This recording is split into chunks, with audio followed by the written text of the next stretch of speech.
শনিবার তো ছিল না ঘরে ধোসা বানাবো। ধোসা চলে আসলো 10 মিনিটে ব্লিং বাস্কেট ধোসা।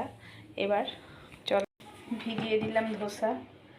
তারপর আজকে শনিবার নিরামিষ, এদিকে আলু সিদ্ধ করে নিয়েছি, আলুর তরকারি হবে। তা চলো এবার আলুর তরকারিটা রেডি করি। বেটে নিলাম আদা, কাঁচা লঙ্কা আর একটু জিরে। এদিকে কড়াইতে তেল দিয়ে দিয়েছি, দিয়ে দিলাম হিং, দিয়ে দিলাম জিরে, গোটা জিরে, দিয়ে দিলাম মশলা বাটা, মিক্সি ধোয়া জল দিয়ে দিলাম। এবার একটু নাড়ু করে নিলাম।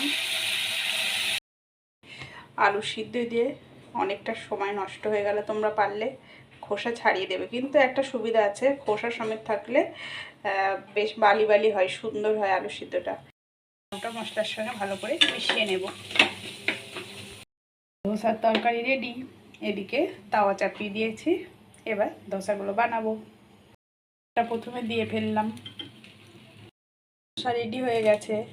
এই দেখো কি সুন্দর মচমচে ধোসা হয়েছে, পাতলা, খেতে হেভি হবে। আর পাশে চলছে বিয়ে বাড়ি, আর আমরা খাচ্ছি ধোসা। গরম গরম ধোসা রেডি হয়ে গেল। এনজয় ধোসা। শুভরাত্রি বন্ধুরা, বাই।